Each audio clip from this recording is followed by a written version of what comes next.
Humans are too fragile for war, the instructor hissed, seconds before regretting it. The alien academy's amphitheater buzzed with quiet anticipation. Dozens of species from across the galaxy sat in curved rows, each pair of strange eyes fixed on the lone human seated in the center. His name was Marcus Hale, the first human ever accepted into the Intergalactic Officers Academy, a school meant to forge leaders from every intelligent species under the Galactic Federation. He looked wildly out of place among the scaled, feathered, and bioluminescent cadets. He wasn't covered in armor or bristling with defensive spines. He was just human. 2 arms, 2 legs, a faint smirk.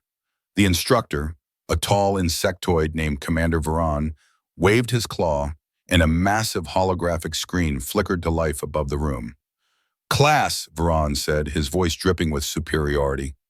"Today we analyze what happens when primitive species enter modern warfare." The hologram displayed a series of clips: battles, explosions, planetary sieges. Alien ships fired plasma into human cities, and human soldiers fell in glowing waves of fire. "This," Veron continued, "is what happened when humans met the Skryth Armada. Observe how quickly they break, how they panic, how they—" "Oh," Marcus interrupted mid-sentence, stretching and suppressing a yawn. "That's from my first deployment." The entire amphitheater fell silent. Even the sound of whirring translation implants seemed to pause. A dozen alien students exchanged looks of disbelief. Veron's compound eyes narrowed. "Your first deployment?" Marcus nodded. "Yeah, Earth's 3rd defense line. That footage was taken on day 3 before we turned the tide." He leaned back, hands behind his head. "Good times."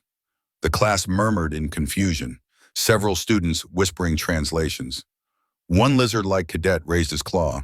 "You mean, you survived that?" Marcus chuckled. "Survived? I was on the squad that took down the Skryth flagship. Veron's antennae twitched. "Impossible. The Skryth were eradicated." "Yeah," Marcus said. "By us."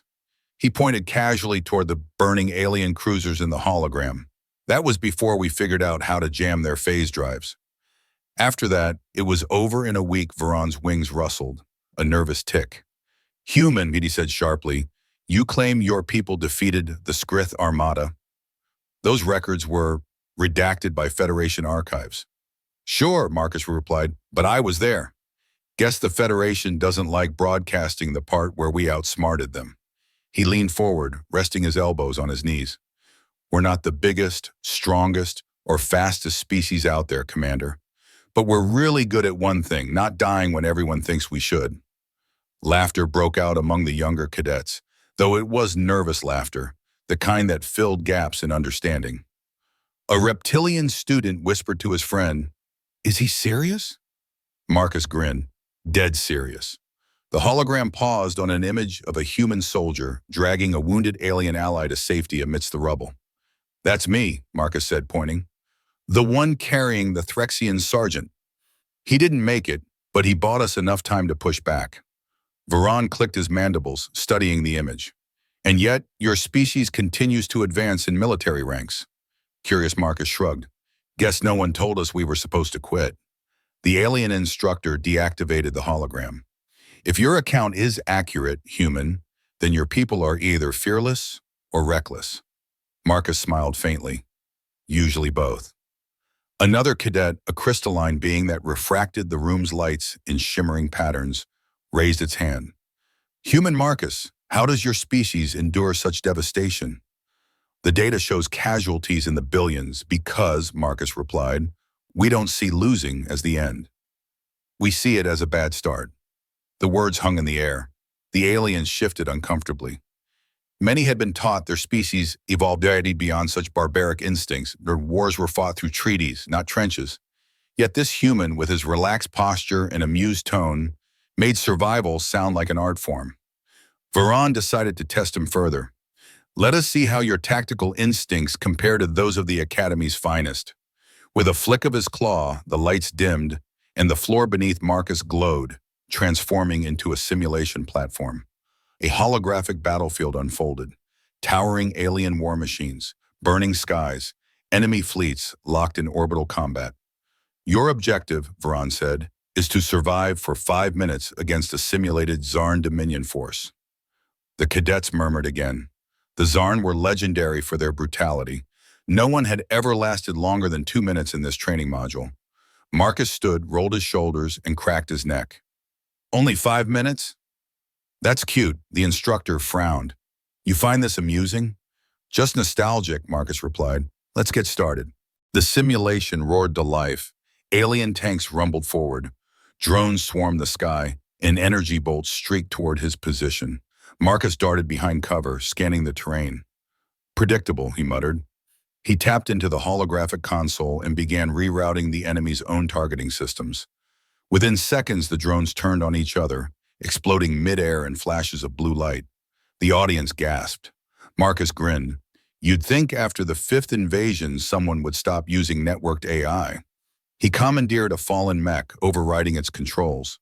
The massive war machine rose and began tearing through enemy lines. The simulation timer read 0312. Let's make this interesting, he said, activating the mech's overload core. When the enemy regrouped, he detonated it, taking half the field with him. The explosion ended the simulation.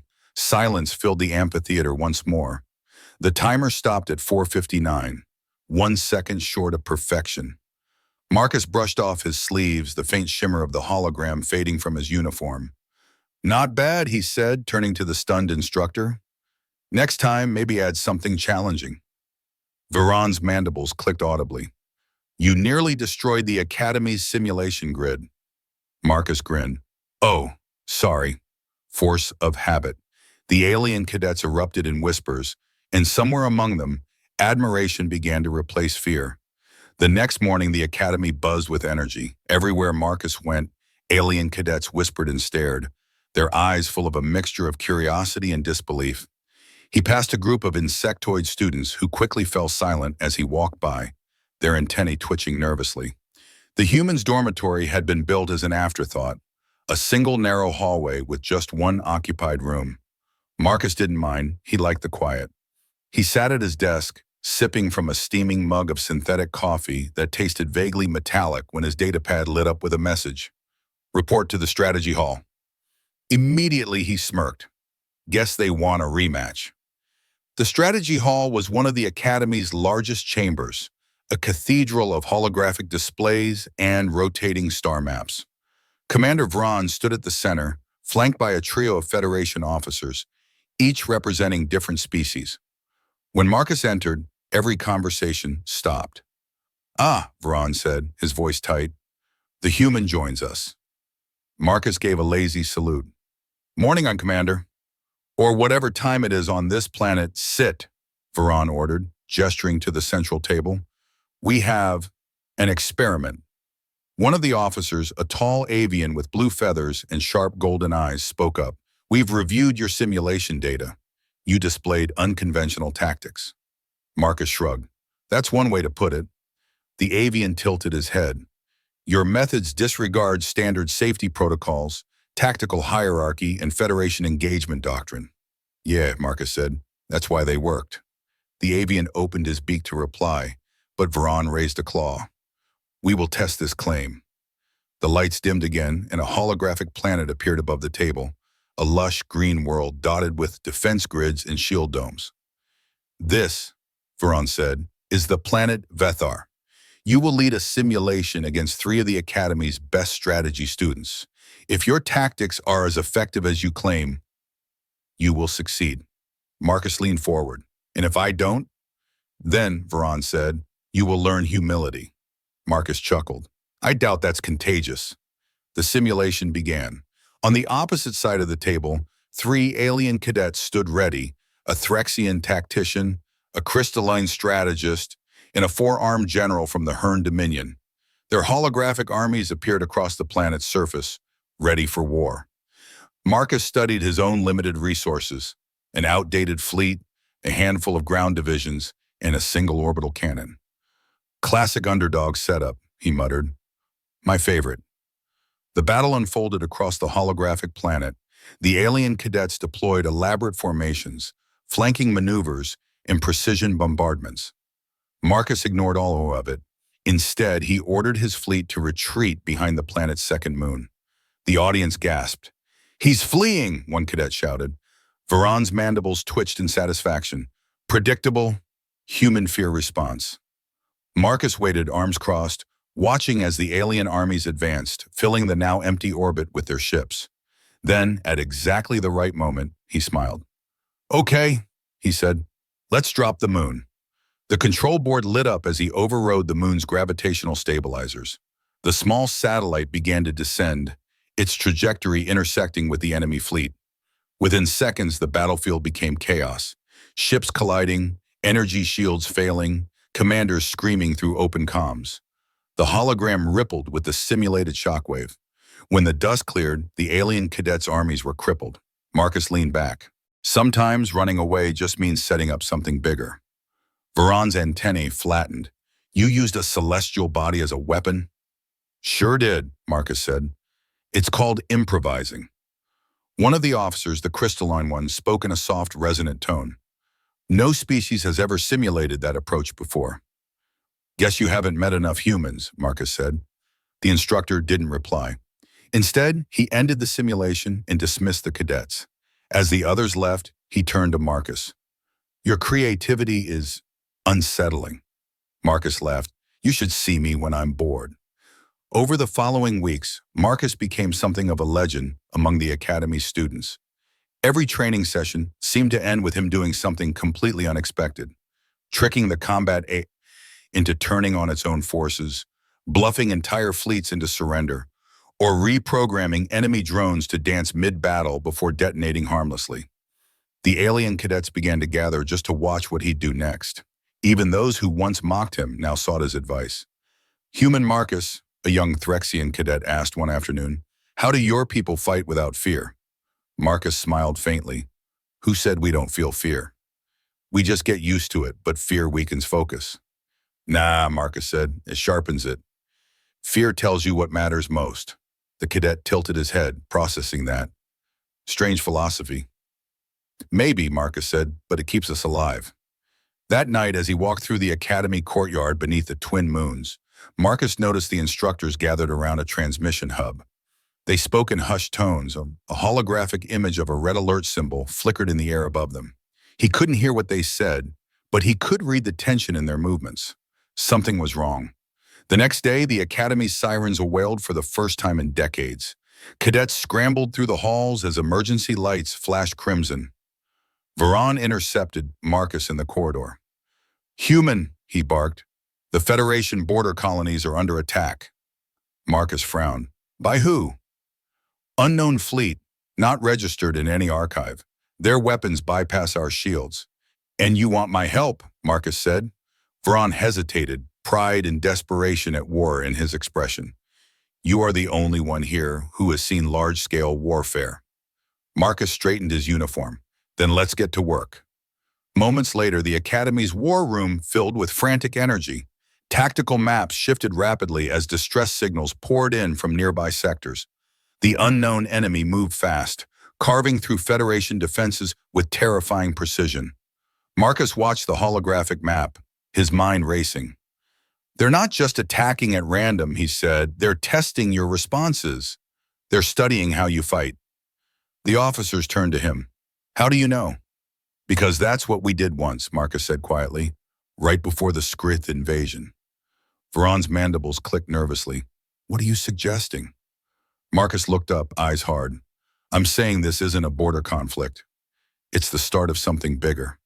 The room went still. Outside the window, the Academy's defense satellites lit up, readying for battle. Marcus took a deep breath and smiled slightly. "Looks like class is in session."